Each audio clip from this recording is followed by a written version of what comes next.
Majelis musyawarah memasuki ruang musyawarah. Dimohon berdiri.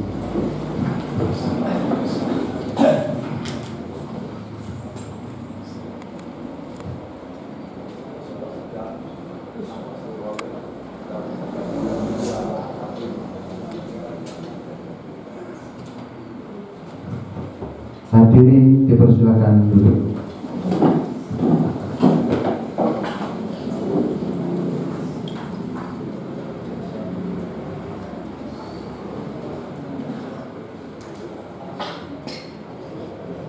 Assalamualaikum warahmatullahi wabarakatuh. Musyawarah penyelesaian sengketa pemilihan Bupati dan Wakil Bupati Kabupaten Purworejo tahun 2020 terhadap permohonan dengan nomor register 001-PS-33-3306-3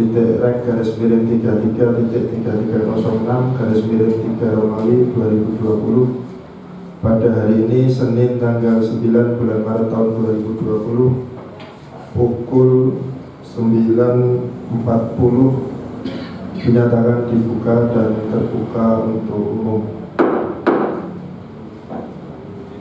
Pemohon dan termohon hadir semua. Baik, sebelum musyawarah kita lanjutkan, terlebih dahulu kami akan memperkenalkan terlebih dahulu pimpinan pada kesempatan pagi hari ini. Saya Nur Khalid bertindak sebagai ketua majelis. Sebelah kanan saya Ali Yafi, anggota majelis. Sebelah kiri saya Abdul Aziz, anggota majelis. Di barisan belakang sebelah kiri Sekretaris Musyawarah Budi Prasetyo, Asisten Amri Hidayat. Sebelah kanan belakang Notulen Desita Sari dan Barisalah Anis Mahrus. Baik pemohon dan termohon, sesuai dengan agenda musyawarah yang sudah kami kirimkan kepada semua pihak, baik pemohon maupun termohon, kegiatan hari ini adalah mendengarkan keterangan ahli. Tapi seperti biasa, terlebih dahulu kami persilakan kepada pemohon dan termohon secara bergantian untuk memperkenalkan diri siapa saja yang hadir pada kesempatan pagi hari ini. Kami persilakan dari pemohon terlebih dahulu. Assalamualaikum warahmatullahi wabarakatuh. Yang saya hormati Ketua Majelis dan anggota, bahwa pemohon pada hari ini yang hadir saya sendiri Yunus, kemudian di sebelah kanan saya Bapak Suyanto, dan di sebelahnya Bapak Stianto, yang kesemuanya adalah Bapak Paslon. Terima kasih. Assalamualaikum warahmatullahi wabarakatuh. Kami persilakan saudara termohon. Bismillahirrahmanirrahim. Assalamualaikum warahmatullahi wabarakatuh. Yang saya hormati pimpinan Majelis Musyawarah beserta anggota, yang saya hormati para pemohon. Perkenalkan, kami dari pihak termohon, saya Hakim, sebelah kiri saya Widya Astuti, sebelahnya lagi saudari Amalia, sebelahnya lagi Rahman Hakim, dan sebelahnya lagi Purnomo Siti. Sekian dari kami. Wassalamualaikum warahmatullahi wabarakatuh. Baik, terima kasih atas kesediaannya untuk memperkenalkan diri. Untuk kelancaran proses musyawarah pada kesempatan kali ini, kami harapkan para pengunjung bisa bekerja sama, telepon atau ponsel bisa di silent atau dimatikan. Kami harapkan tidak ada penerimaan telepon di ruangan musyawarah. Baik, sebelum agenda mendengarkan keterangan saksi, kami persilakan terlebih dahulu dari masing-masing pihak. Apakah ada yang mau disampaikan? Cukup, Ketua. Termohon. Ada yang disepakati?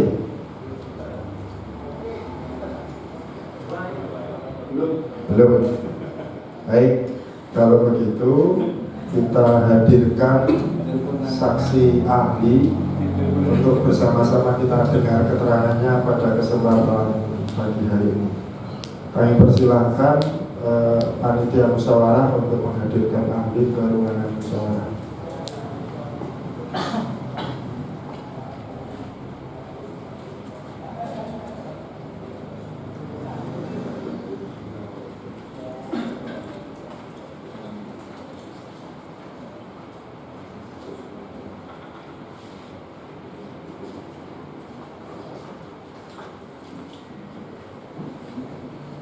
Silakan.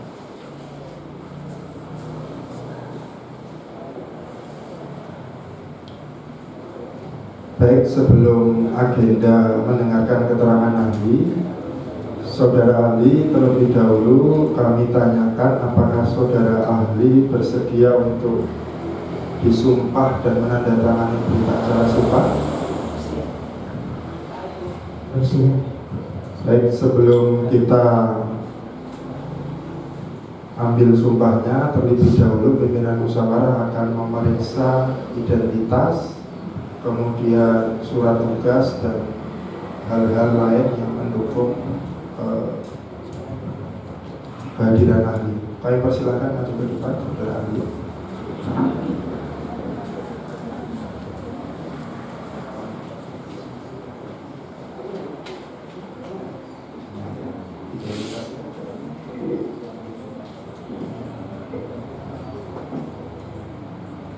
Kami persilakan perwakilan dari pemohon dan termohon untuk bisa ikut hadir ke depan.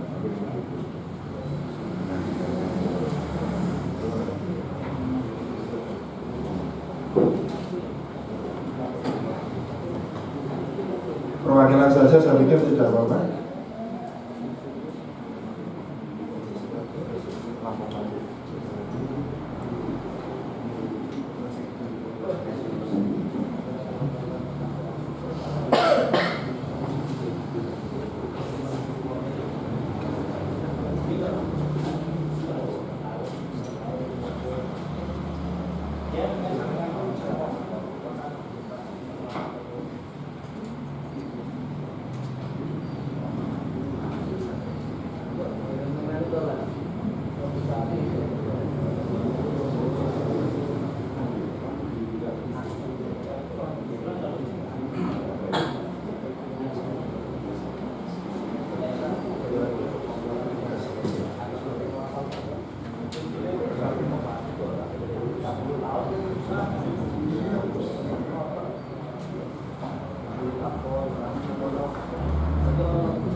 Kami persilakan identitasnya kami pinjam terlebih dahulu.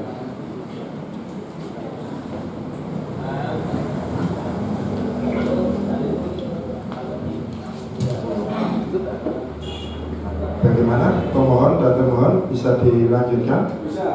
Termohon, saya.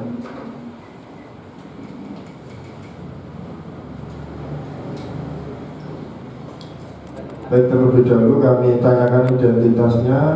Saudara ahli atas nama Jamaluddin Ghafur SHMH,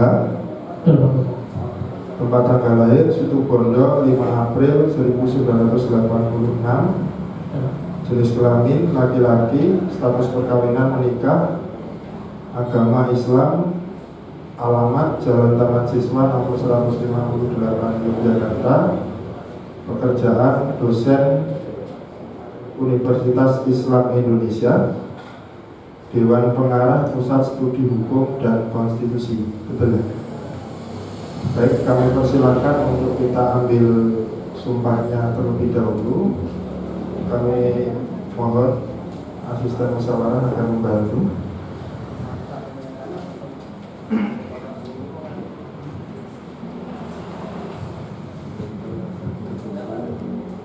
Agak maju ke depan.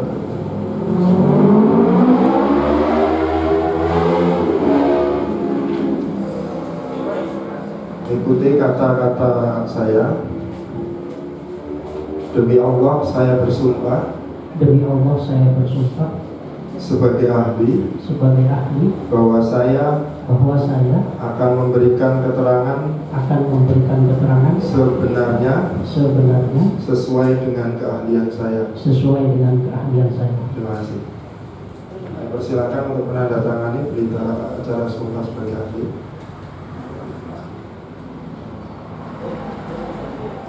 Termohon maupun pemohon mau ikut menyaksikan, kami persilakan.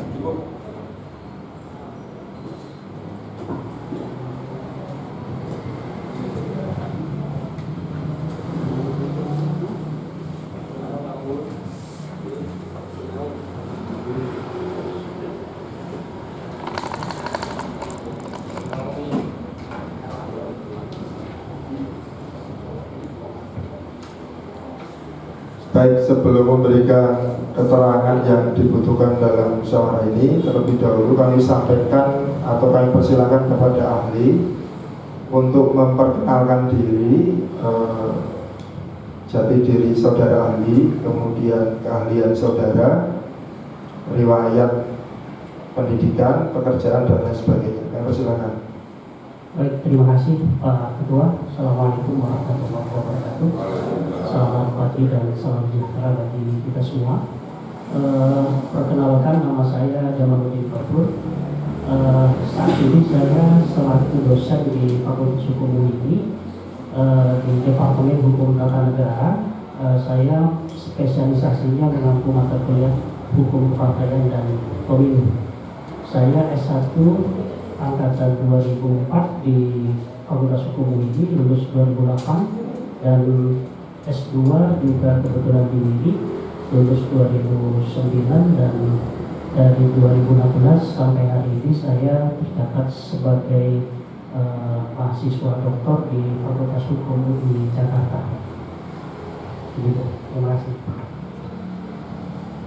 Baik, langsung kita mulai. Perlu kami sampaikan bahwa Bawaslu Kabupaten Purworejo saat ini sedang menerima atau memproses permohonan penyelesaian sengketa antara pemohon dengan termohon. Kami dari pimpinan musyawarah berkepentingan untuk menghadirkan keterangan ahli, termasuk nanti pemohon dan termohon. Kami persilakan juga untuk menggali hal-hal yang perlu ditanyakan pada kesempatan pagi hari ini. Kami jelaskan terlebih dahulu, posisi pemohon ini adalah bakal calon perseorangan dan posisi termohon ini adalah KPU, penyelenggara pemilu, dalam hal ini pilkada. Yang pertama, kami ingin mendapatkan penjelasan dari ahli. Berdasarkan keahlian saudara, mohon agar dijelaskan sebenarnya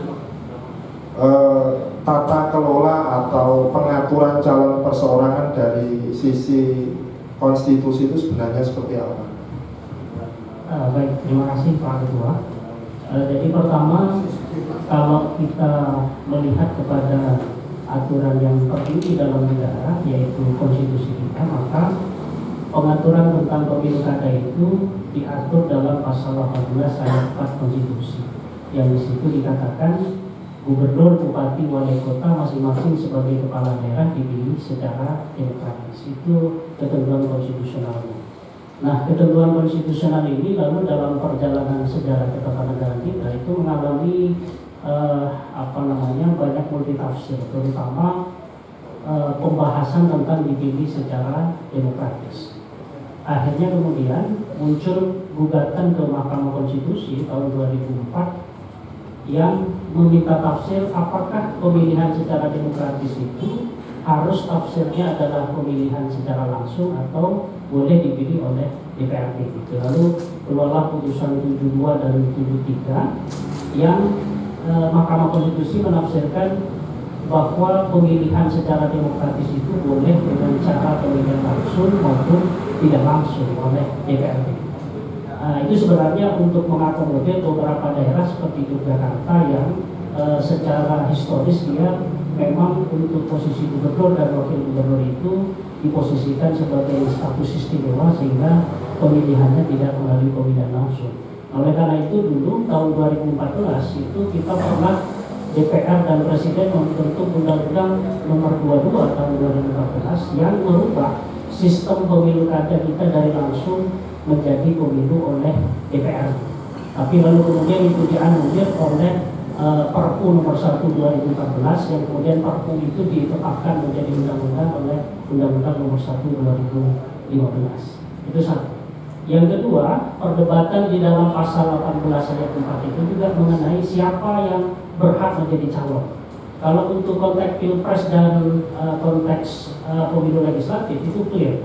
Pasal 6A itu mengatakan bahwa pilpres pasangan calon presiden dan wakil presiden itu harus melalui partai politik. Untuk legislatif juga begitu. Nah, di dalam pasal 18 ayat 4 sebagai dasar konstitusional penyelenggaraan pilkada itu tidak diatur tentang itu. Lalu kemudian ada gugatan kembali ke Mahkamah Konstitusi tahun 2008 kalau tidak salah. Itu lalu MK mentafsirkan bahwa yang boleh mencalonkan diri dalam pilkada itu boleh dari perwakilan partai politik, boleh juga calon perseorangan. Itu yang kemudian diakomodir oleh pemerintah dengan merevisi Undang-Undang 32 2004 menjadi Undang-Undang 10 2008 di pasal 56 itu. Sehingga kemudian itu menjadi cikal bakal lahirnya calon perseorangan di dalam pemilu kada kita. Nah, persoalannya kemudian adalah di dalam undang-undang pilkada kita yang pada awalnya hanya mengakomodir pencalonan itu dari partai politik, di situ dikatakan bahwa partai politik untuk mencalonkan seseorang sebagai kandidat dalam pemilu kada itu membutuhkan syarat. Itu yang kemudian dalam dunia akademik disebut dengan kalau di level pusat terutama disebut dengan presidential threshold. Ya, atau kalau di daerah itu dia harus memiliki 20% kursi di parlemen atau perolehan suaranya 25%. Sehingga untuk calon perorangan ini lalu kemudian pemerintah dan DPR juga memberikan syarat tertentu. Karena calon dari partai politik itu mensyaratkan parpol itu memperoleh suara tertentu dan atau kursi tertentu, maka calon perseorangan pun juga nggak boleh dong. Dia hanya seorang diri tanpa ada syarat dukungan terlebih dahulu. Maka lalu muncullah syarat dukungan itu yang dalam ketentuan undang-undang itu sudah dibagi untuk kategori masyarakat sekian persen itu berapa persen, dan saya tidak hafal detailnya itu, tapi intinya adalah perseorangan itu dimungkinkan untuk maju dalam pemilu kada asalkan dia memperoleh dukungan yang dibuktikan dengan dukungan KTP dan lain sebagainya itu. Begitu. Itu yang kemudian diatur juga dalam undang-undang pilkada kita yang tadi Undang-Undang Nomor 1 2015 yang kemudian direvisi sebanyak 2 kali di Undang-Undang 8 2015 dan terakhir itu di Undang-Undang 10 2016. Baik, artinya kalau kita bisa memahami bahwa dasar konstitusional calon perseorangan itu sebenarnya muncul dari putusan Mahkamah Konstitusi. Kalau di Undang-Undang Nomor 10 tahun 2016 berdasarkan penjelasan dari termohon kemarin, kemudian KPU termohon mengeluarkan surat keputusan tentang penetapan jumlah dukungan. Nah, yang ingin saya tanyakan berdasarkan keahlian saudara, sebenarnya dalam batas-batas apa sebenarnya KPU di semua level punya kewenangan mengatur tentang calon perseorangan? Baik, terima kasih Pak Ketua. Kalau kita bicara tentang peraturan, kita punya Undang-Undang 12 Nomor 2011. Di dalam pasal 7-nya itu dikatakan ada susunan hierarki peraturan perundang-undangan kita. Dari yang tertinggi itu adalah konstitusi, di level kedua itu adalah TAP MPR, di level ketiga undang-undang atau perpu, lalu kemudian di bawahnya ada peraturan pemerintah, perpres, sampai kemudian yang paling bawah itu adalah peraturan daerah kabupaten kota. Nah, sehingga kalau dilihat dari unsur itu sebenarnya kita tidak menemukan adanya peraturan KPU atau peraturan lain selain yang diatur di situ. Tapi di dalam pasal 8-nya itu mengatakan bahwa selain dari peraturan perundang-undangan yang diakui dalam pasal 7 itu juga diakui sebagai sebuah peraturan perundang-undangan yaitu peraturan yang dikeluarkan oleh lembaga-lembaga negara, komisi-komisi negara. Sehingga kemudian dasar peraturan KPU kalau di dalam Undang-Undang 12 2011 itu di pasal 8-nya itu. Jadi memang di hierarkinya di pasal 7-nya tidak ada, tetapi dia muncul di dalam pasal 8. Yang kedua, Undang-Undang Pemilu kita itu, Undang-Undang 7 2017 itu kalau tidak salah di pasal 79 atau berapa, saya agak kurang lupa spesifiknya, tapi intinya Undang-Undang Pemilu kita itu mengamanatkan bahwa KPU boleh membuat peraturan yang disebut dengan peraturan KPU untuk mengatur lebih lanjut ketentuan tentang pemilu, terutama untuk kelancaran pelaksanaan pemilu. Nah, dalam teori peraturan perundang-undangan kita mengenal ada dua bentuk pelimpahan pengaturan lebih lanjut. Yang pertama yang disebut dengan kewenangan delegasi. Kewenangan delegasi itu adalah pada intinya peraturan konstitusi atau undang-undang yang lebih tinggi itu memberikan kewenangan kepada pemerintah atau lembaga di bawahnya untuk membuat peraturan apapun sekalipun itu tidak ada norma yang memerintahkan, undang-undang yang memerintahkan. Jadi dasarnya itu langsung konstitusi. Dan biasanya yang masuk pada kategori peraturan yang dia mengatur lebih lanjut karena dari delegasi itu adalah Perpu dan Perda. Jadi Perpu itu boleh dibuat kapan saja oleh Presiden tanpa harus menunggu ada perintah dari undang-undang, karena dia sifatnya adalah untuk mengantisipasi keadaan darurat. Atau Perda. Jadi Perda itu boleh dibuat untuk mengatur lebih lanjut ketentuan perintah dari peraturan yang lebih tinggi, atau dia mengatur kekhususan. Jadi karena dia mengatur kekhususan masing-masing daerah, maka sekalipun tidak ada perintah dari atasnya, itu boleh dia dibuat. Nah, yang kedua adalah pengaturan yang sifatnya atributif atau delegatif. Ya, atributif. Kalau tadi delegatif. Kalau atributif itu dia harus ada perintah dari peraturan yang lebih tinggi untuk mengatur lebih lanjut. Jadi kalau tidak ada perintah, maka dia nggak boleh mengatur itu. Nah, tadi saya katakan di dalam Undang-Undang Pemilu itu ada perintah tentang itu, bahwa KPU itu boleh membuat peraturan KPU untuk mengatur ketentuan lebih lanjut tentang hal-hal yang berkaitan dengan kepemiluan. Tetapi catatannya adalah dia tidak boleh membuat norma baru, tetapi hanya mengatur hal-hal teknis untuk mempermudah kelancaran dari proses pemilu. Kira-kira begitu. Baik, kalau kita baca tentang pengaturan calon perseorangan di Undang-Undang 10 tahun 2016, hal-hal yang berkaitan dengan pembagian atau penghitungan jumlah dukungan itu memang sudah diatur secara spesifik di Undang-Undang 10. Tapi kalau kita baca di pasal yang terakhir ayat itu, ketentuan lebih lanjut mengenai tata cara verifikasi dukungan dan lain sebagainya itu diatur dalam peraturan KPU. Apa ini tadi yang Saudara Ali tadi sebut sebagai kewenangan delegatif atau atributif begitu? Iya, betul. Artinya kemudian KPU sebenarnya punya konstitusionalitas untuk mengeluarkan sebuah peraturan. Betul. Batasannya seperti apa? Pengaturan misalnya frasa tata cara verifikasi dan lain sebagainya diatur lebih lanjut dengan peraturan KPU. Tadi Saudara ahli menyebutkan peraturan teknis itu tidak boleh mengeluarkan norma baru. Nah, batasan-batasan yang diperbolehkan bagi KPU untuk mengatur khususnya dalam hal verifikasi itu sebenarnya sampai sejauh mana yang Saudara ahli paham? Ya, jadi yang dimaksud dengan tidak boleh menimbulkan norma baru itu adalah sesuatu itu sebenarnya tidak diatur di dalam undang-undang, lalu kemudian diatur dalam peraturan KPU yang kemudian menyebabkan terlanggarnya hak konstitusional warga negara. Jadi yang dimaksud dengan menimbulkan norma baru itu adalah norma yang ketika dia diterapkan itu akan menyebabkan terlanggarnya hak setiap warga negara, yang sebenarnya dalam undang-undang itu tidak diatur.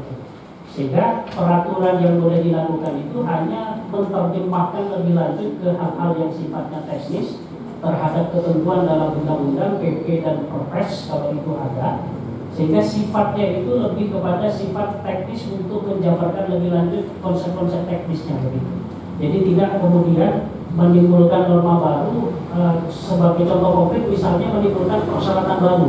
Jadi kalau dalam undang-undang pilkada itu hanya mengamanatkan 5 syarat misalnya, ternyata dalam peraturan KPU menambahkan syarat satu lagi. Itu yang dimaksud menambahkan norma baru.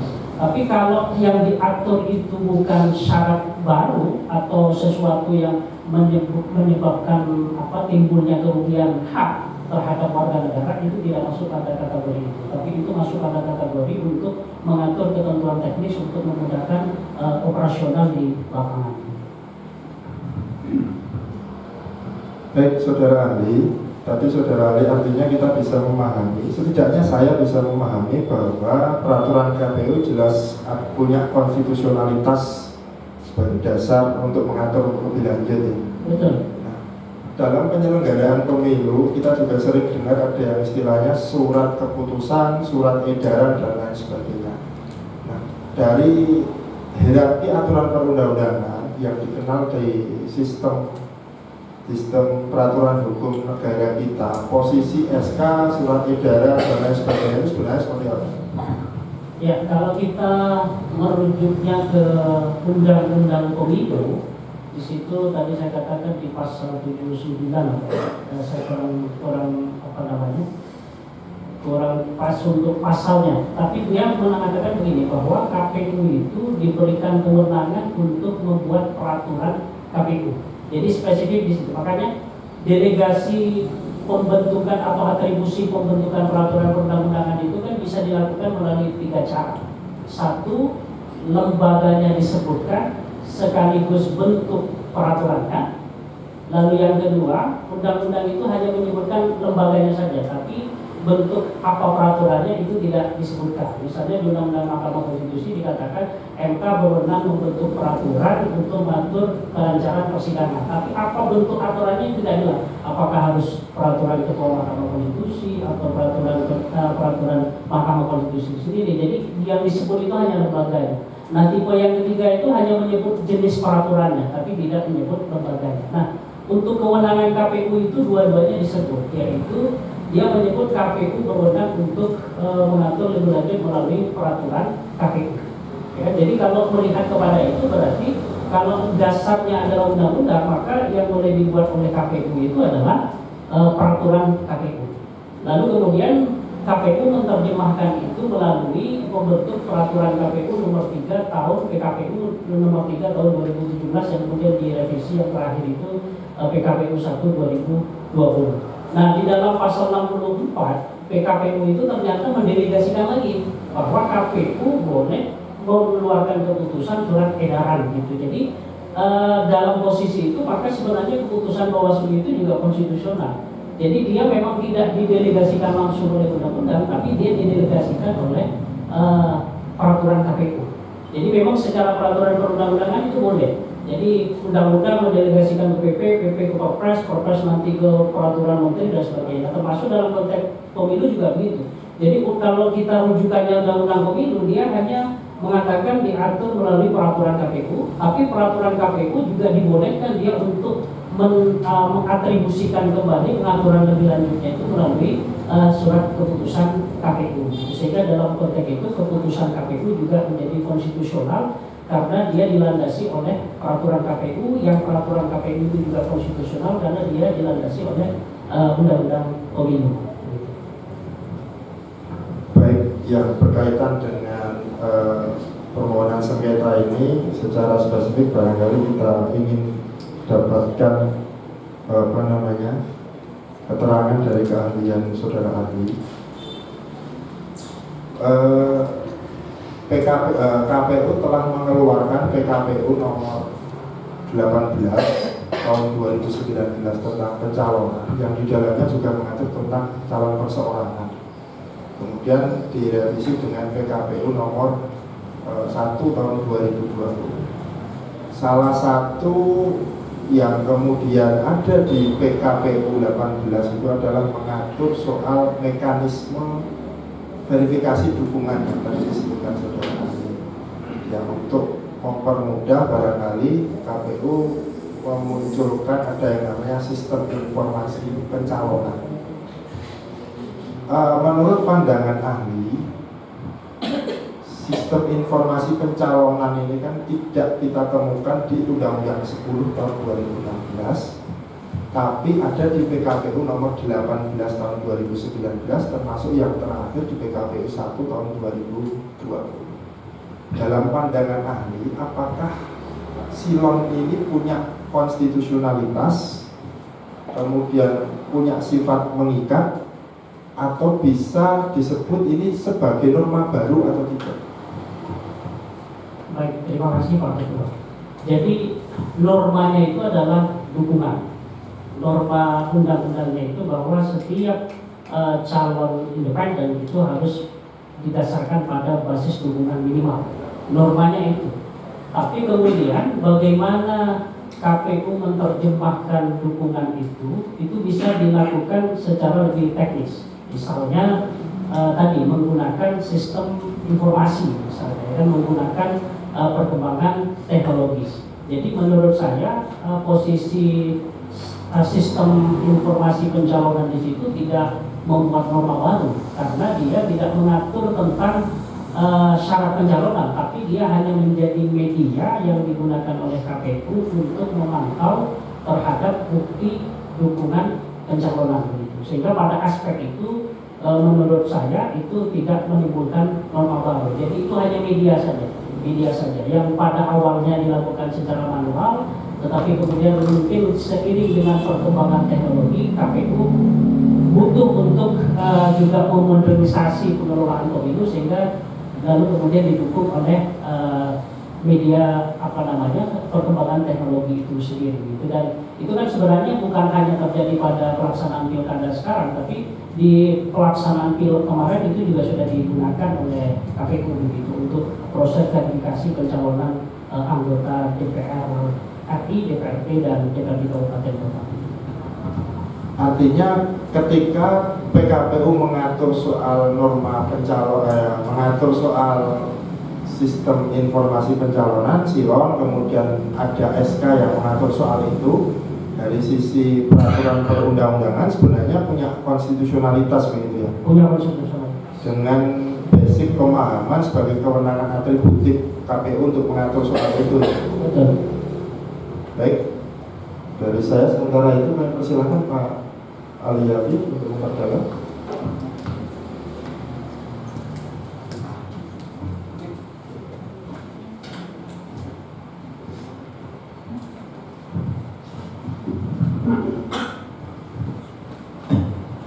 Terima kasih. Kami lanjutkan ya untuk saudara ahli. Tadi sampai pembahasan tentang penggunaan salah satu sistem informasi dalam pencalonan pilkada ini yang dinamakan silon, sistem informasi pencalonan. Ini yang pada pokoknya adalah silon ini media atau alat bantu ya. Alat bantu dalam hal ini untuk mendukung kerja-kerja KPU dalam melakukan verifikasi. Nah, ini kemudian hasil dari penggunaan sistem informasi pencalonan ini kan adanya mungkin dokumen. Jadi menurut ahli apakah kemudian dalam proses selanjutnya terdapat terdapat beberapa kendala dalam penggunaan silon ini. Apakah ini berdampak nanti? Berdampak dalam artian sama dengan instrumen pokok dalam proses pencalonan. Misal tadi dalam undang-undang disebutkan bahwa pokok dalam pencalonan ini kan adanya surat pernyataan dukungan sekian ribu, ada batasan minimal sekian ribu, kemudian batasan sebaran. Nah, kemudian tadi ditindaklanjuti oleh KPU dalam pencalonan ini adanya sistem informasi. Nah, ini apakah sejauh mana ini sipol ini? Apa kemudian dia juga diposisikan sebagai instrumen utama. Coba saudara Ayu. Ya, pada prinsipnya seluruh tatanan sistem yang sudah diatur dalam berbagai peraturan perundang-undangan itu sifatnya mengikat. Jadi sepanjang itu punya dasar peraturan yang jelas, dibentuk melalui dasar yuridis yang jelas, maka itu mengikat menjadi sebuah sistem yang juga berlaku dalam penyelenggaraan pilkada. Sehingga kemudian kalau dalam hukum itu kan ada aspek substansi dan aspek formalitas, yang dua-duanya itu tidak bisa dipisahkan. Jadi baik yang substansi maupun yang formalitas itu harus sama-sama dilakukan gitu, karena tidak bisa dipilih salah satunya, karena dia merupakan sebuah sistem.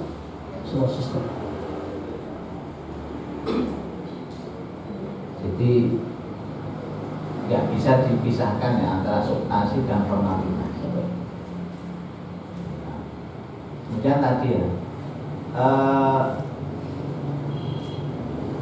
ini juga terkait dengan psikologi. Jadi inilah pada prakteknya begini. Misal kemudian dalam prakteknya untuk menggunakan simbol ini kan perlu silan ini perlu kecermatan dan keahlian.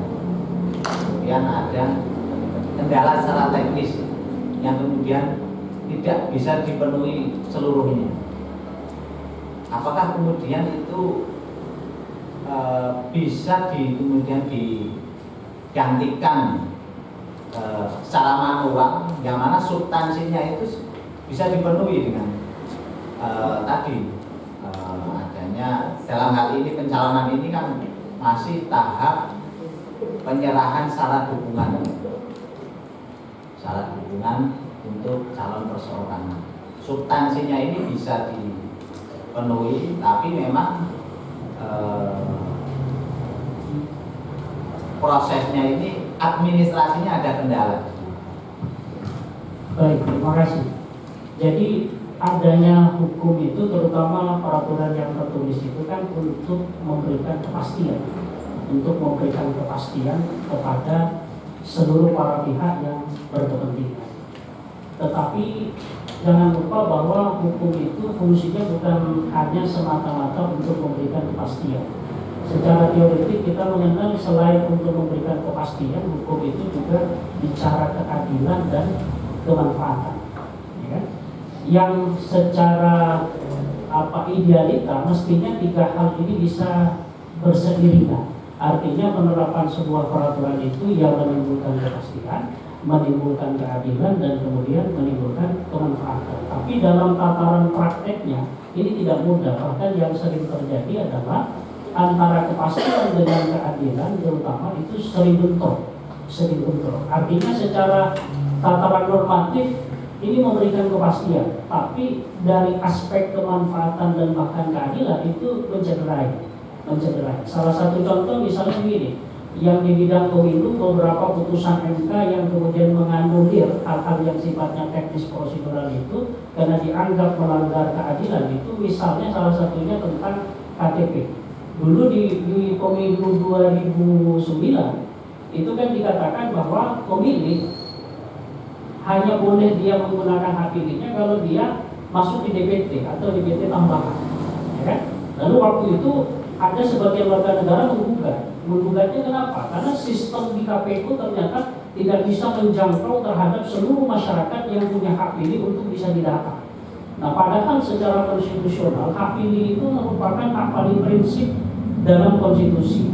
Kenapa begitu? Karena kita di dalam pasal 1 ayat 2 konstitusi mengatakan kedaulatan berada di tangan rakyat, yang itu kemudian diterjemahkan menjadi bahwa Indonesia itu adalah negara demokrasi. Sebagai negara yang berkedaulatan rakyat, maka posisi rakyat di dalam pemilu itu menjadi sangat penting. Bahkan dalam teori-teori pemilu, dalam teori demokrasi mutakhir itu dikatakan demokrasi itu ya pemilu, ya kan? Demokrasi itu ya pemilu, karena pada akhirnya pemilu diterjemahkan menjadi demokrasi perwakilan, sehingga rakyat ketika mengangkat wakil-wakil yang melalui pemilu itu menjadi suatu yang fundamental.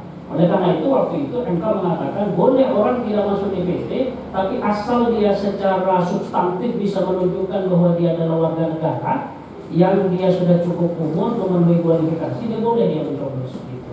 Nah, dalam konteks ini menurut saya silon itu mestinya juga bisa disamakan dengan itu, karena saya melihat dari aturan itu kan sebelum calon independen ini memasukkan data-data ke silon, dia sudah menyerahkan secara fisik bukti dukungan dan itu sudah diverifikasi oleh KPU. Tapi memang peraturannya kemudian menghendaki ini untuk di-upload atau dimasukkan dalam sistem informasi. Nah, sehingga pada kategori itu kalau saya boleh mengkiaskan dengan putusan MK tadi, karena hak untuk memilih dan hak untuk dipilih itu merupakan hak yang paling prinsip dalam sebuah negara demokrasi dan itu diatur dalam konstitusi kita, maka tidak boleh kemudian kelemahan dan kekurangan dari sistem informasi itu lalu kemudian mengabaikan sesuatu yang substantif atas dasar tadi jaminan konstitusional hak ini dan hak memilih tadi. Terima kasih. Cukup. Nanti sebenarnya. Baik, dari pimpinan musyawarah sementara cukup.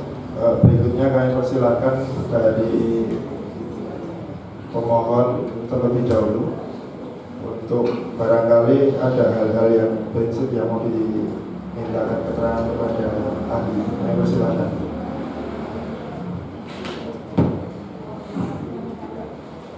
Terima kasih Ketua. Ahli, dalam hal ini Pak Paslon atau melalui kuasanya saya bertanya bahwa dalam ketentuan PKPU yang diterbitkan oleh KPU ada satu pengertian di situ berkaitan dengan masalah silon.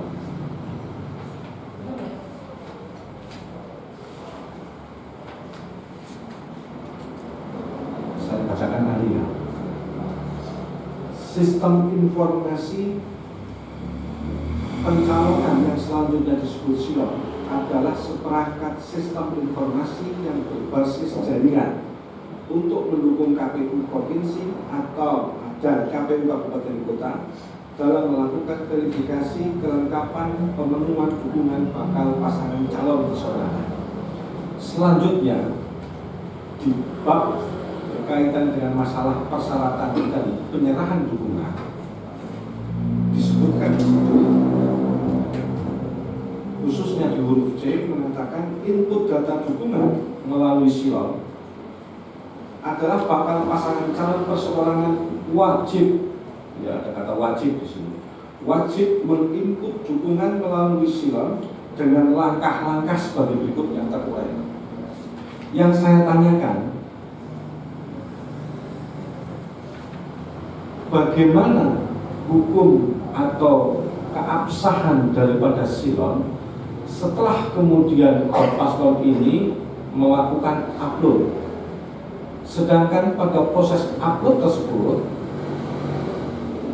paslon ini mendapatkan data atau tercatat data di sana berkaitan dengan data dukung minimal yang dipersyaratkan oleh KPU Kabupaten Purworejo adalah 46.096,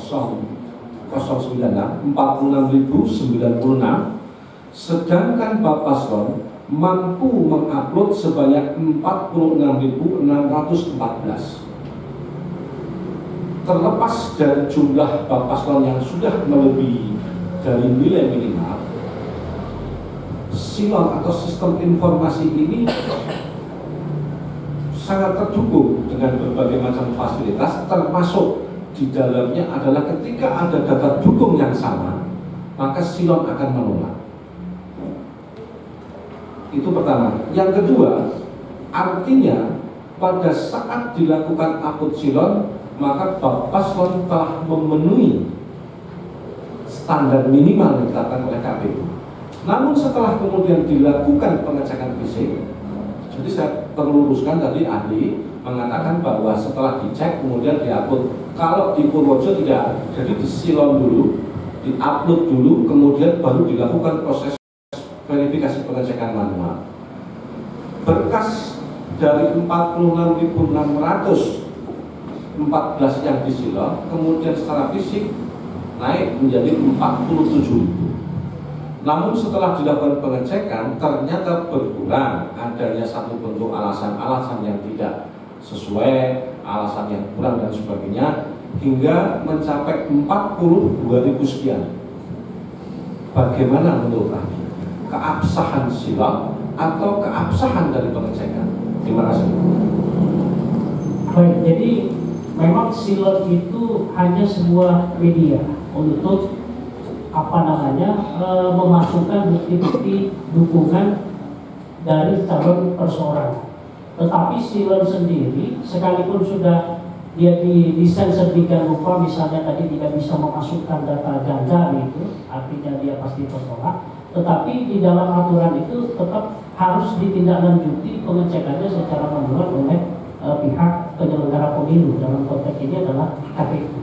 Sehingga kemudian itu merupakan satu rangkaian yang tidak bisa dipilih. Artinya kalau kemudian silon menyatakan secara silon itu sudah memenuhi, karena di situ hitung-hitungannya adalah jumlah angka, tapi kemudian setelah dicek oleh KPU versinya ternyata dianggap menurut versi pengecekan manual itu ada yang tidak sesuai begitu, maka itu harus menjadi satu kesatuan. Artinya keputusan akhirnya itu tetap ada pengecekan pada KPU. Sehingga silon itu tidak bisa memberikan putusan, dia hanya media yang tetap nanti akan memberikan putusan, yang akan menilai itu tetap kepada KPU, tentu dengan rujukan-rujukan atau rumusan-rumusan yang sudah ditetapkan oleh peraturan perundang-undangan.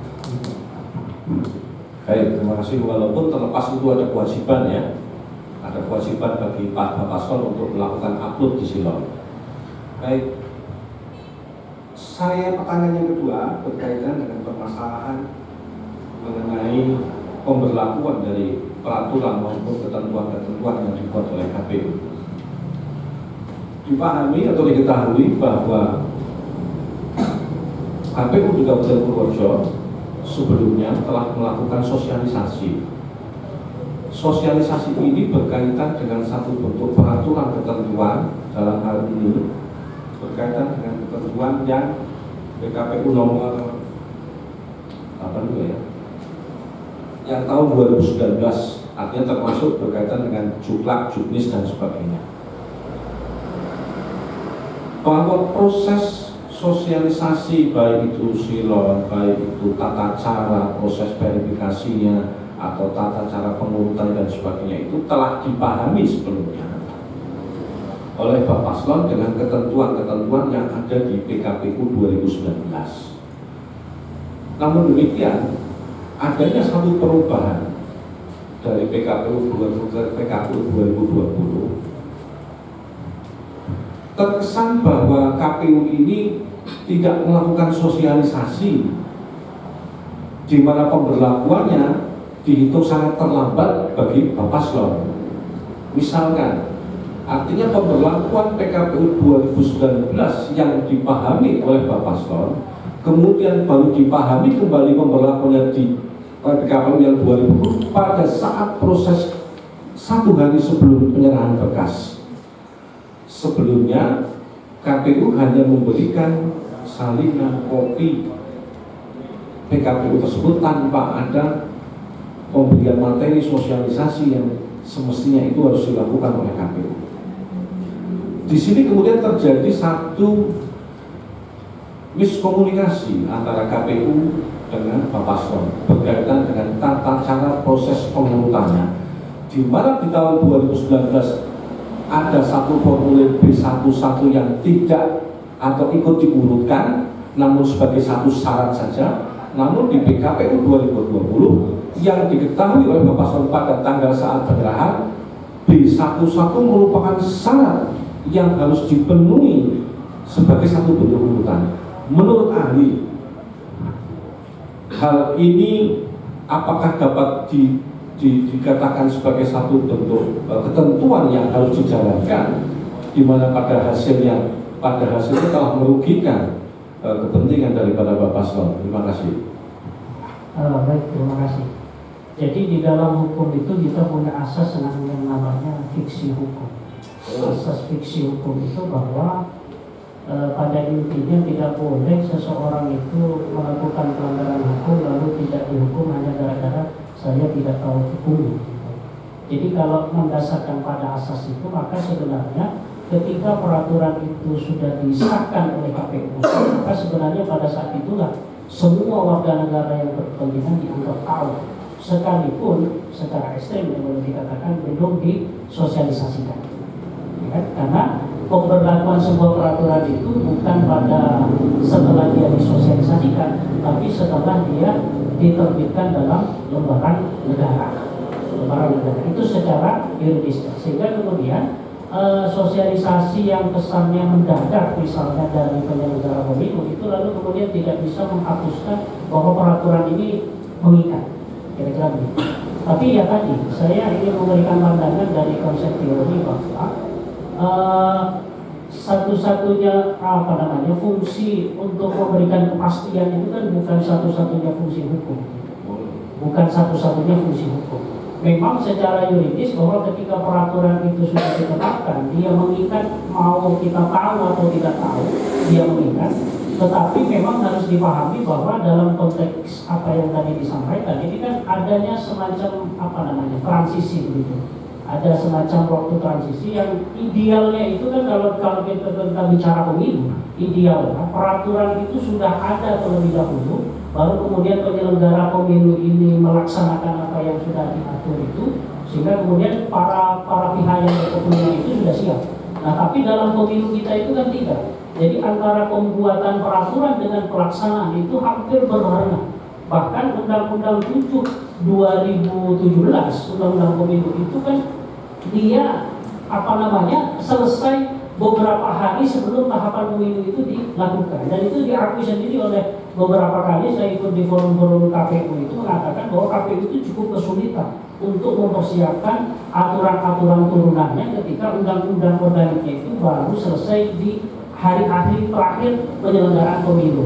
Sehingga menurut saya kalau yang kemudian dilanggar itu adalah hak yang paling prinsip tadi, yaitu hak untuk pilih dan hak untuk memilih, maka tentu perdebatannya kemudian menurut saya sebagai ahli itu tidak semata-mata pada tataran normatif yuridisnya.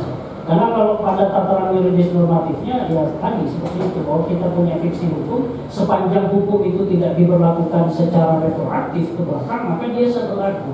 Tapi kemudian juga perlu difikirkan tadi bahwa ini berkaitan dengan hak konstitusional warga negara, sehingga sifat-sifat mendesak kemepetan tadi, ya kan, bahkan sosialisasinya misalnya tadi baru dilakukan di akhir-akhir itu tentu harus menjadi pertimbangan lagi.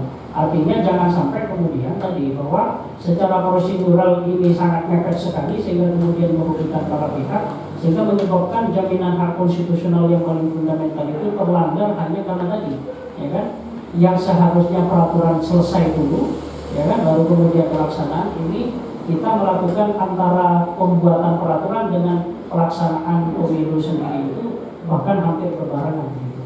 Itu dari saya. Terima kasih tadi Ketua. Mohon kalau Pak Paston mau mengajukan pertanyaan diperbolehkan.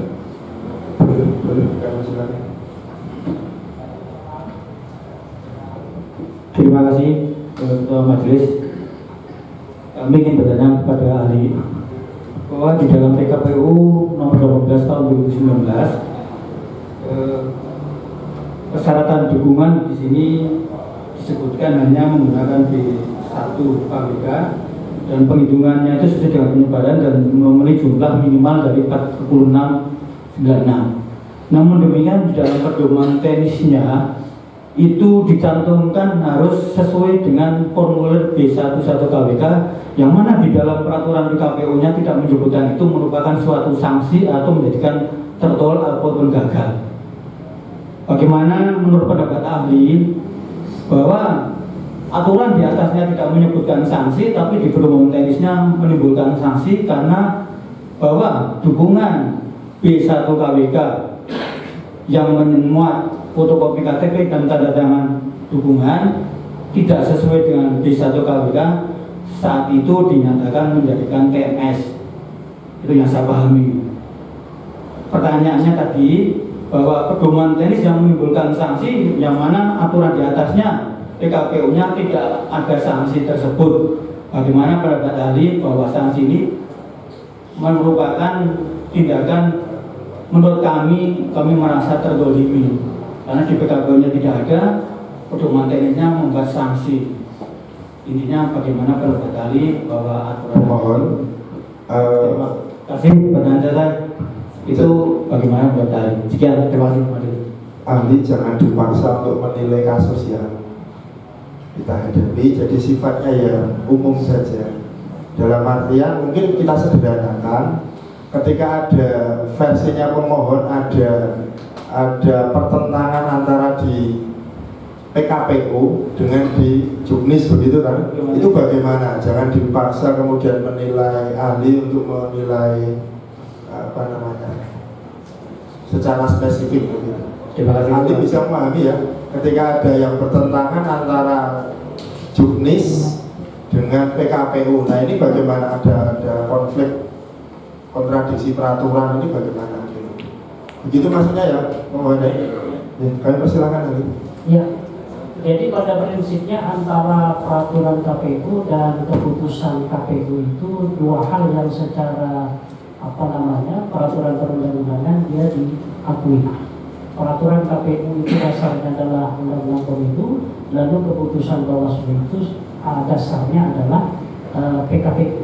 Nah, tetapi kalau kemudian ada pertentangan sebagaimana tadi dimaksud oleh dari pihak pemohon, maka dalam teori hierarki peraturan perundang-undangan misalnya yang disampaikan oleh Hankelsen itu salah satu implikasi dari peraturan yang sifatnya hierarkis itu adalah bahwa tidak boleh peraturan yang lebih rendah itu bertentangan dengan peraturan yang lebih tinggi itu nggak boleh.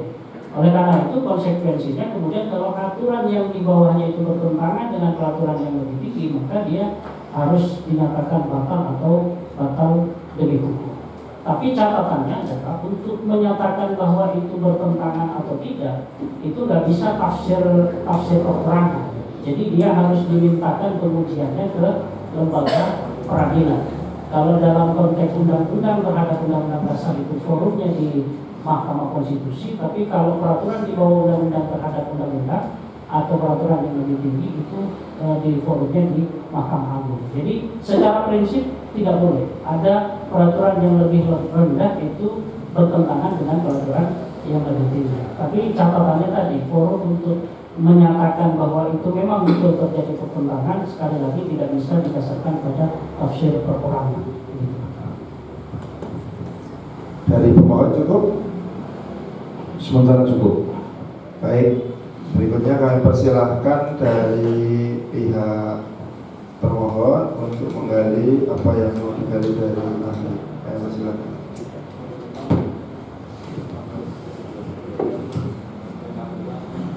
Terima kasih Ketua, saudara saksi ahli. Menurut pendapat saudara, jika di dalam peraturan KPU di mana itu menjadi terjemahan di dalam undang-undang dituangkan istilah yang sama, yaitu misalkan berkaitan dengan kata-kata kesesuaian. Di dalam PKPU dituangkan adanya kesesuaian. Di dalam Juknis di bab 3 huruf C itu juga pasangan calon menyerahkan dukungan dengan ketentuan ada kesesuaian. Apakah hal tersebut bisa dipastikan menurut saksi ahli itu bertentangan? Kalau dilihat dari normatifnya, satu menyatakan bersesuaian, dua bersesuaian, tiga bersesuaian, tidak ada yang bertentangan. Lanjut, seperti yang saksi sampaikan tentang fiksi hukum, apakah berlaku pula fiksi hukum itu terhadap peraturan perundangan seperti di Undang-Undang 12 tahun 2011 itu di peraturan perundangan berikutnya di juknisnya itu berlakukah asas-asas fiksi hukum? Ya, berlaku. Jadi semua peraturan perundang-undangan, jadi peraturan perundang-undangan itu kan maknanya adalah sebuah peraturan yang dibuat oleh pejabat tertentu berdasarkan kewenangan tertentu dengan prosedur tertentu, maka dia berlaku asas fiksi hukum tadi. Artinya kalau KPU sudah menyampaikan petunjuk teknis, entah itu diterima atau tidak oleh pihak lain dengan ada alat bukti tanda terima, diasumsikan menurut pendapat saudara saksi ahli itu fiksi hukum itu berlaku. Yang keempat berkaitan dengan koreksi tadi dari pemohon supaya tidak salah tafsir, bahwa KPU dalam konteks ini itu tetap mencoba patuh terhadap peraturan yang dibuat. Demikian juga juknis, tentu dengan istilah juknis itu semakin mempermudah penafsiran dari peraturan di atasnya.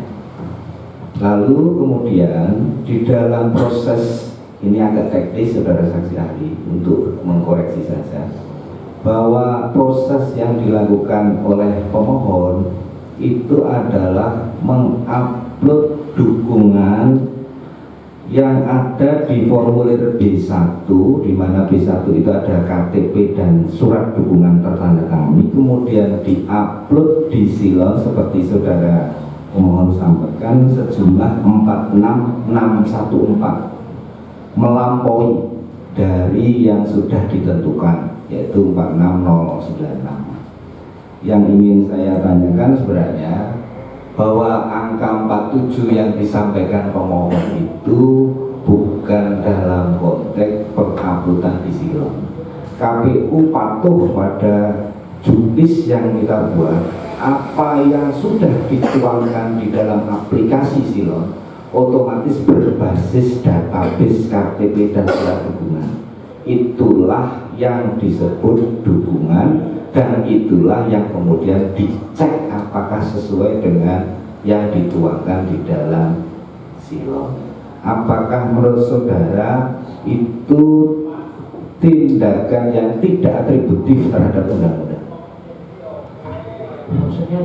Artinya pendelegasian dari undang-undang, kemudian PKPU dan juknis itu tertuang sesuai dengan aturan. Apakah tindakan KPU sudah sesuai dengan itu, melampaui kewenangannya terhadap apa yang dilakukan oleh KPU? Seperti yang tadi saya sampaikan, jadi posisi PKPU dan seluruh turunan peraturan perundang-undangannya termasuk putusan Bawaslu itu tidak melampaui kewenangannya, karena semuanya mengatur lebih lanjut hal-hal yang sifatnya lebih teknis. Saya kira secara pertimbangan yuridis cukup, karena kalau terlalu teknis saya kira bukan tempatnya saksi ahli dipertanyakan terkait teknis, karena kita butuh kepastian terhadap struktur hierarkis dalam perundangan dan penerapan hukumnya, sehingga saya kira ini bisa menjadi bagian majelis untuk menjadi pertimbangan dalam putusan. Saya kira itu dulu. Terima kasih. Izin ketua untuk menambah Sebentar. Bisa juga jadi pertimbangan para pihak untuk menyusun kesimpulan ya. Baik, ada yang mau ini membantah atau tanya lagi ke? Oh, silakan. saksi ahli.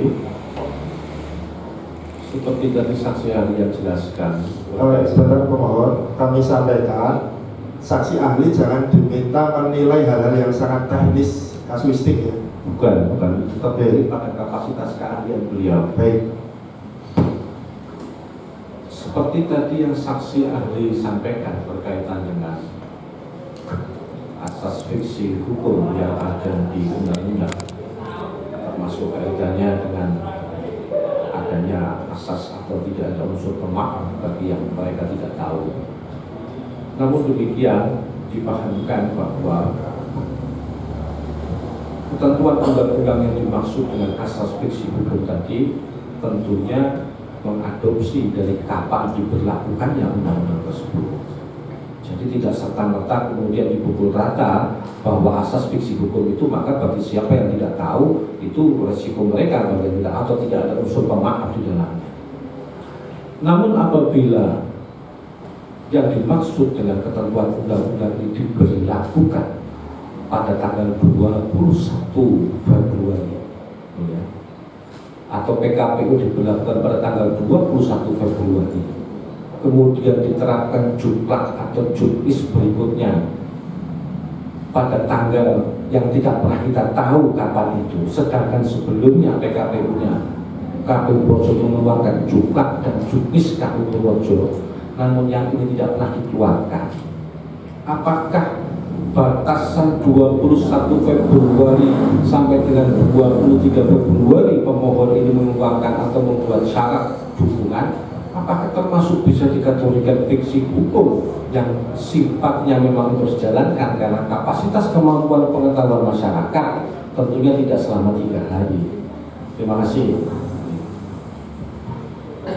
Baik, jadi memang betul bahwa pemberlakuan hukum itu tidak kemudian otomatis ketika sebuah peraturan itu diundangkan. Karena pada prinsipnya sebuah peraturan itu berlaku sejak dia diundangkan. Tetapi kalau peraturan itu memberlakukan ketentuan lain, maka ketentuan itu yang diikuti. Misalnya begini, ada beberapa undang-undang dia sudah disahkan, tapi di dalam pasal peralihannya itu mengatakan bahwa undang-undang ini efektif berlaku setelah 3 tahun misalnya. Jadi maka yang diikuti itu bukan masa ketika dia diundangkannya, tapi dalam pasal peralihan tadi yang mengatakan 3 tahun baru dia dinyatakan berlaku. Tapi kalau di dalam peraturan itu menyatakan bahwa dia berlaku sejak diundangkan, maka sejak itu pula dia dinyatakan harus berlaku dengan kondisi apapun. Bahwa kemudian persoalannya ini terlalu mepet, nah ini yang secara yuridis nggak bisa dijawab. Yang bisa dijawab, dia hanya bisa dijawab secara teori. Secara teori bagaimana? Sebuah peraturan perundang-undangan itu kan kalau dalam konsideran itu harus mengandung aspek yuridis, aspek filosofis, dan aspek sosiologis. Aspek sosiologis itu apa maksudnya? Aspek sosiologis itu adalah aspirasi dari masyarakat dan kondisi kehidupan masyarakat. Artinya, apakah sebuah peraturan perundang-undangan ini ketika dia diberlakukan itu akan menimbulkan keteraturan sebagaimana yang dimaksudkan, atau justru akan menimbulkan gejolak? Ya kan? Nah itu juga harus menjadi perhatian, karena peraturan perundang-undangan yang hanya dia mempertimbangkan aspek yuridis tapi tidak memperhatikan aspek sosiologis tadi, maka pada akhirnya akan menimbulkan sesuatu yang justru kontraproduktif dengan aturan itu sendiri. Jadi memang kalau penjelasan yuridisnya sepanjang peraturan itu tidak diberlakukan secara surut, maka dia mengikat. Tapi bahwa kemudian ada kondisi secara sosiologis bahwa peraturan itu mepet sehingga kemudian secara rasionalitas tidak mungkin ini bisa diselesaikan tahapannya ini sampai kemudian deadline yang sudah ditentukan, itu tidak bisa diselesaikan secara yuridis, tapi itu harus persoalannya kemudian adalah teoritis. Nah, saya ingin menyampaikan begini, sumber hukum itu kan ada 2, 1 sumber hukum material, 2 sumber hukum formil. Sumber hukum formil itu ya peraturan yang sudah memiliki bentuk tertentu itu. Yang kedua adalah sumber hukum material. Sumber hukum material itu adalah sumber di mana dia menjadi bahan terbentuknya sebuah peraturan. Nah, secara prinsip bagi penyelenggara negara yang harus menjadi rujukan utama itu adalah sumber formilnya, sumber formil. Jadi aturannya mau gimana? Tapi kemudian secara teoretik kalau ternyata sumber formilnya itu justru menimbulkan persoalan baru, ya kan? Menimbulkan persoalan baru tadi, menimbulkan ketidakadilan, justru menimbulkan kerugian yang lebih besar, maka wajib hukumnya penyelenggara itu untuk menggali dari sumber-sumber materialnya. Ya kan, sumber-sumber materialnya. Kalau dianggap peraturan yang formilnya itu dianggap tidak menyelesaikan masalah yang seharusnya, sehingga sumber hukum formil itu sebenarnya bukan satu-satunya rujukan bagi penyelenggara negara. Tapi dengan catatan tadi bahwa sumber hukum formilnya itu tidak menyelesaikan masalah, tapi kalau dia menyelesaikan masalah, ya itu yang harus menjadi pegangan. Nah, mungkin itu yang bisa saya sampaikan. Cukup itu. Baik, dari termohon cukup? Monggo, ya, kamu silakan. Terima kasih saudara saksi ahli, menegaskan saja terkait dengan peraturan KPU dan pedoman teknis yang sudah atau petunjuk teknis yang sudah dikeluarkan oleh KPU. Mungkin sekaligus sedikit mengklarifikasi secara teknis berkaitan dengan peraturan yang sudah dikeluarkan oleh KPU, peraturan 18 tahun 2019. Kemudian ada lagi yang namanya pedoman atau petunjuk teknis keputusan berupa surat keputusan petunjuk teknis nomor 82 yang di sini maksud tujuannya itu adalah untuk menjelaskan secara detail dari peraturan KPU itu sendiri, kemudian juga terkait untuk memberikan pemahaman yang komprehensif terhadap penyelenggara pemilu. Pedoman teknis ini diundangkan pada tanggal 10 Februari. Kemudian sebagai pelaksana, KPU Kabupaten itu sudah mensosialisasikan dengan memberikan salinannya pada tanggal 13 Februari. Kemudian muncul peraturan nomor 1 tahun 2020 yang diundangkan pada tanggal 21 Februari.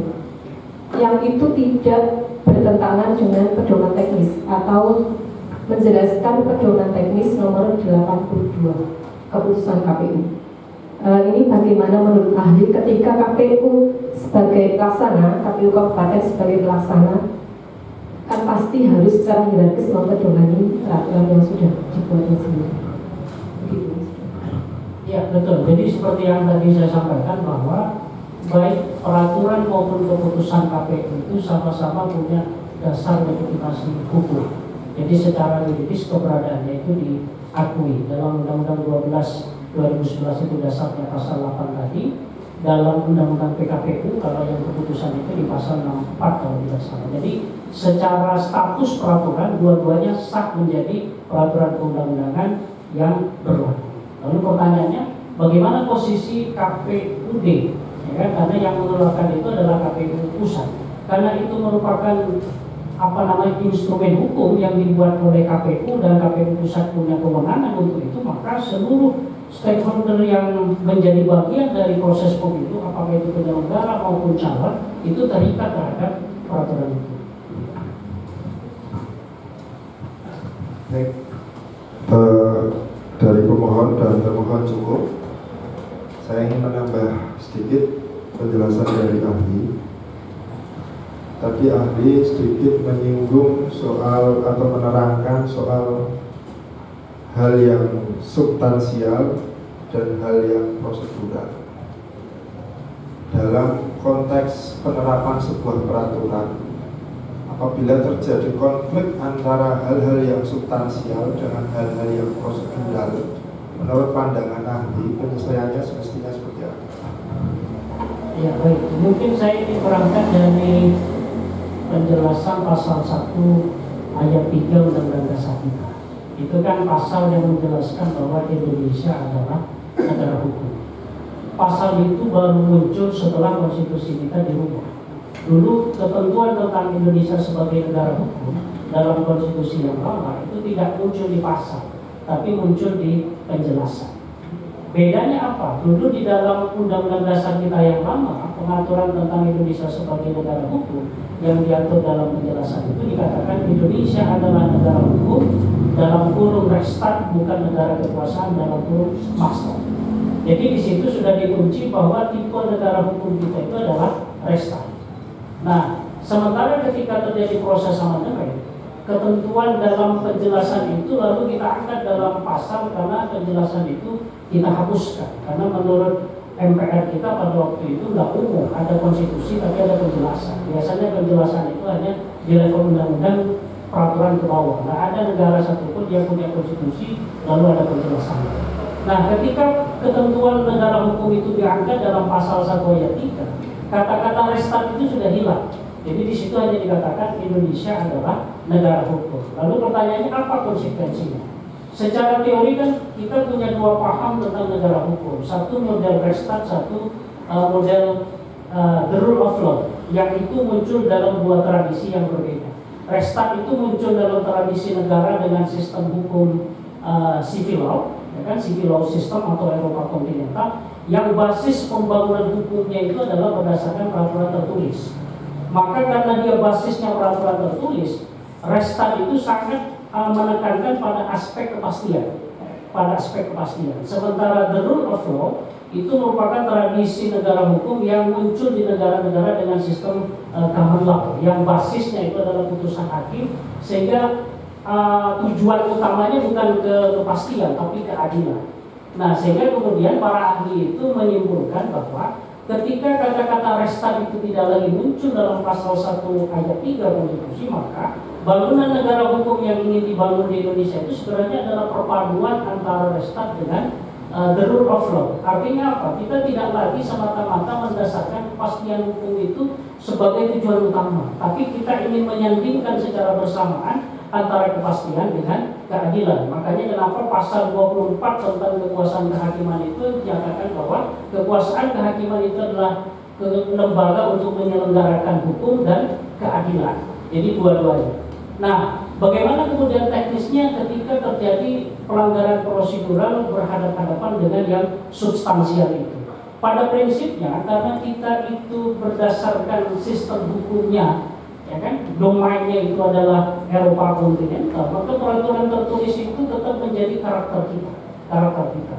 Nah, biasanya keputusan apakah kita akan menyingkirkan atau mengabaikan yang prosedural karena dia dianggap bertentangan dengan yang substansial itu kembali kepada perasaan hakim, artinya keputusan hakim. Sejauh mana hakim kemudian memandang antara yang prosedural dengan yang substantif itu, apakah yang prosedural itu melanggar sesuatu yang sangat prinsipil sekali terhadap perlindungan hak asasi warga negara. Jadi kalau yang prosedural itu pelanggarannya tidak menyangkut hak yang prinsip, biasanya selama ini praktek di pengadilan itu hakim akan memenangkan yang prosedural. Tapi ketika yang prosedural itu sudah menyangkut sesuatu yang substantif, sesuatu hak yang diatur dalam konstitusi, maka biasanya hakim akan mengabaikan sesuatu yang prosedural untuk kemudian lebih mengedepankan yang substansial tadi. Dan beberapa yang tadi saya sampaikan, misalnya berkaitan dengan tadi soal tentang KTP. Jadi sebenarnya kan ketika undang-undang mengatakan bahwa yang mencoblos itu harus yang terdaftar di DPT, itu sebenarnya rasional sekali. Karena itu kan menyangkut kesiapan KPU dengan berbagai macam teknis surat suara dan sebagainya. Jadi ketika MK membuka boleh dengan menunjukkan paspor, menunjukkan itu kan kemudian tidak bisa terbayang oleh penyelenggara pemilu. Tapi MK beralasan itu merupakan hak fundamental warga negara, sehingga ketika kemampuan penyelenggara tidak bisa mencakup, apalagi Indonesia ini tidak semuanya merata seperti Jakarta misalnya atau Jawa dengan luar Jawa, maka ini akan menjadi problem. Dan termasuk mungkin yang menjadi pertimbangan tadi fiksi hukum. Jadi secara normatif fiksi hukum itu kan indah sekali. Jadi kapan dia ditetapkan dia berlaku. Tapi kita nggak bisa membayangkan secara sosiologis orang di Papua misalnya di pedalaman dan sebagainya, kalaupun diberlakukan itu tentu menjadi tidak adil. Tapi itu kan perdebatannya bukan perdebatan politis, tapi sudah perdebatan teori. Sehingga kesimpulannya yang ahli ketahui selama ini pengabaian terhadap yang prosedur itu sangat ditentukan oleh keyakinan dari hakim atau pengambil keputusan sejauh mana dia mempertimbangkan antara yang prosedural dengan yang substantif tadi. Gitu.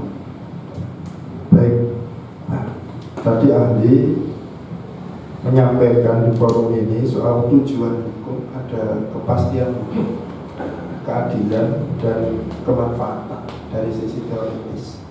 Ada tidak dalam pandangan ahli derajat dari tiga tujuan hukum ini seperti apa? Yang kemudian tadi ahli menyampaikan ketika ada konflik antara yang substansial dan prosedural, maka dikembalikan kepada keyakinan pengambil keputusan. Nah, soal tujuan hukum berkaitan dengan soal kepastian yang ini kan tentu madhab positivistiknya sekali ya soal kepastian. Nah, kalau soal keadilan dan kemanfaatan, tiga hal ini yang kemudian menjadi pertimbangan penting dalam sistem negara hukum kita itu seperti apa yang mana? Ya, kalau kita kembali ke asal hukum, para ahli itu kan menyebutkan hukum itu keadilan. Maka tidak bisa disebut sebuah hukum ketika hukum itu justru menimbulkan ketidakadilan. Nah, itu lalu kemudian diambil intisarinya bahwa keadilan itu merupakan prinsip utama dalam sistem hukum. Cuman kan kemudian orang berdebat yang dimaksud dengan adil itu yang seperti apa, ya? Yang disebut adil itu yang seperti apa? Itu yang tidak mudah untuk menjelaskan. Tapi pada intinya hukum itu keadilan, sehingga hukum yang tidak merepresentasikan keadilan itu dianggap bukan sebuah hukum.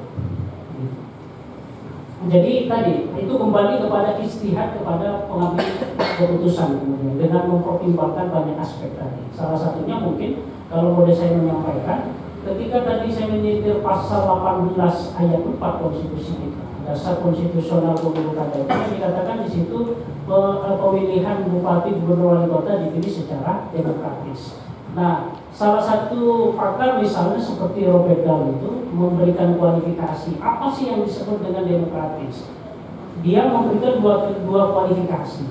Satu yang disebut dengan pemilu yang demokratis itu sifatnya partisipatif. Partisipatif itu maksudnya seluruh warga negara yang punya hak pilih harus dilibatkan. Jadi yang memilih itu seluruh warga negara yang punya hak pilih. Jadi bukan hanya elit-elit atau golongan-golongan tertentu. Maka kalau begitu itu disebut dengan partisipatif. Yang kedua sifatnya kompetitif. Kompetitif itu apa? Dia calonnya itu nggak cuma satu, ya kan? Nggak seperti pemilihan ketua partai politik lah, kira-kira begitu, yang hanya ada satu lalu kemudian ditetapkan. Itu tidak masuk kriteria kompetitif. Nah sekarang ini kan ketika MK membuka keran calon tunggal, ya kan, boleh calon tunggal itu dengan melawan kota kosong. Ini sebenarnya kalau dilihat dari perkembangan demokrasi itu sangat mengkhawatirkan. Ya kan, karena apa? Karena pada aspek kompetisinya itu menjadi tidak ada. Sehingga mungkin aspek dua hal itu perlu menjadi bingkai dari pemilu kada yang demokratis tadi. Yaitu satu, dia harus partisipatif.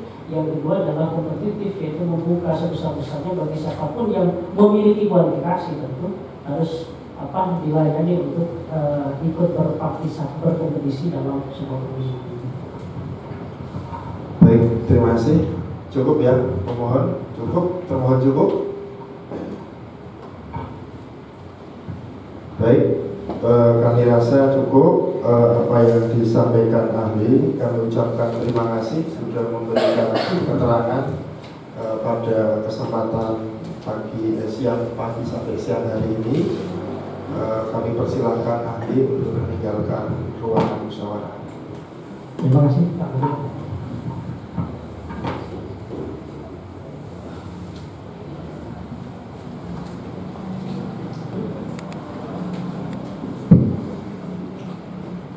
Baik Bapak Ibu sekalian, pemohon termohon, agenda mendengarkan keterangan ahli sudah kita lakukan. Masing-masing pihak baik pemohon maupun termohon saya kira sudah kita berikan porsi yang setara untuk menyampaikan apa yang ingin disampaikan atau yang ingin ditanyakan kepada ahli. Sebelum agenda musyawarah kali ini kita akhiri, seperti biasanya kami pertanyakan kepada pemohon maupun termohon, adakah hal-hal yang bisa disepakati sampai pada agenda pada kesempatan siang hari ini? Kami persilakan saudara pemohon terlebih dahulu. Sementara belum, Ketua. Sementara belum. Bisa kami simpulkan bahwa pemohon masih tetap pada dalil awalnya. Betul, Ketua. Artinya tetap kami sementara masih tetap pada dalil-dalil kami, namun tetap kami berpikir dan akan membuka peluang untuk bermusyawarah. Terima kasih. Baik, terima kasih. Belum ada dari pihak pemohon. Tapi tetap supaya lebih fair kami tanyakan kepada termohon, adakah hal-hal yang bisa disepakati selain kesepakatan bahwa kesimpulan disampaikan besok pagi? Ya tadi karena pimpinan menyampaikan memulih kesetaraan, jadi sebenarnya kemarin itu kami menyampaikan kesetaraan itu bukan tanpa dasar, karena di dalam daftar alat bukti saudara termohon, pemohon itu kan tidak ada leges ya di daftar alat buktinya yang diterima kami. Maka kami kemarin menanyakan kok di kami ada legesnya, sementara di pemohon kok nggak ada legesnya. Itu aja sebenarnya konteks kesetaraan.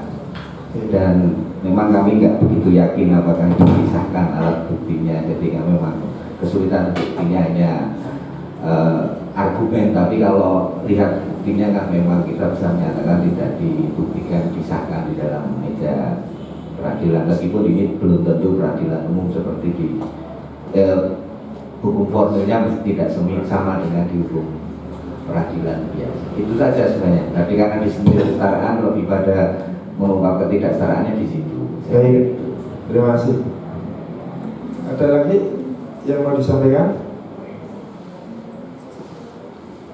Pertanyaan pimpinan musyawarah belum dijawab. Adakah hal-hal yang bisa disepakati?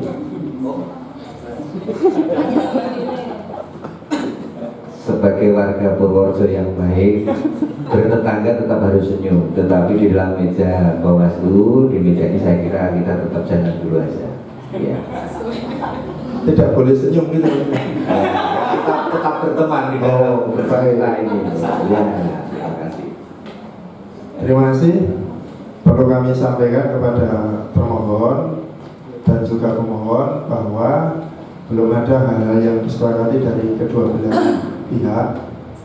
Maka sesuai dengan ketentuan musyawarah akan kita lanjutkan ke tahapan berikutnya, yaitu penyampaian kesimpulan dari masing-masing pihak terhadap hal yang disampaikan termohon tadi, bahwa sebenarnya kewajiban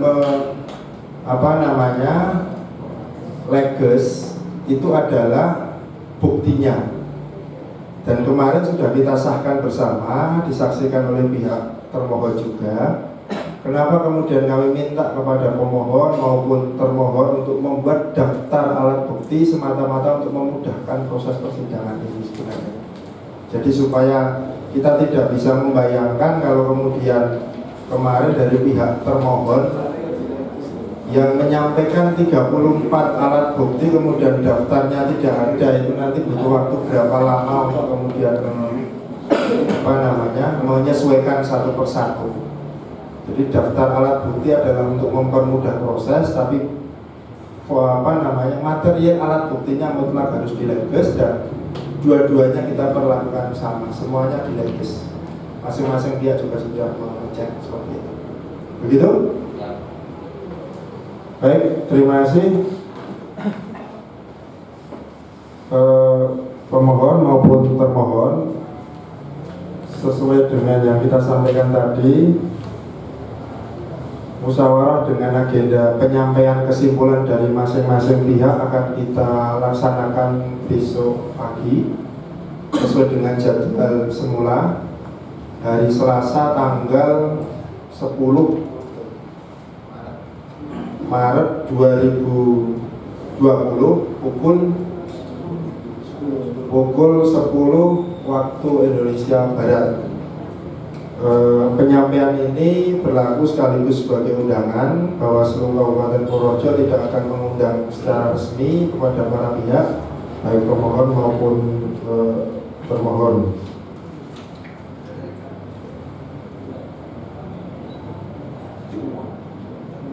Kesimpulan sesuai dengan Perbawaslu nomor 15 tahun 2017 merupakan hak dari masing-masing pihak. Jadi kami persilahkan, seperti halnya dalam penyampaian saksi dan lain sebagainya, itu hak semata-mata menjadi haknya pemohon maupun termohon.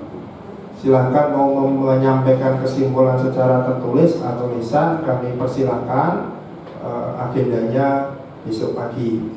Kami harapkan kepada para pihak bisa hadir sesuai dengan jadwal yang disediakan. Dengan demikian, musyawarah penyelesaian sengketa pemilihan Bupati dan Wakil Bupati Kabupaten Purworejo tahun 2020 terhadap permohonan dengan nomor register 001-PS-REG-3306-3 Romawi 2020 ditunda sampai dengan besok hari Selasa tanggal 10 Maret tahun 2020 pukul 10.00 WIB. Baik Bapak Ibu sekalian, demikian musyawarah pada hari ini kita cukupkan. Terima kasih. Assalamualaikum warahmatullahi wabarakatuh.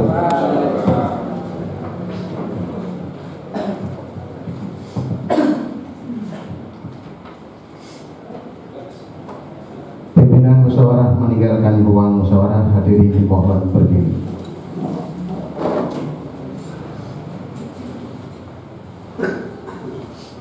Hadirin dipersilakan duduk kembali.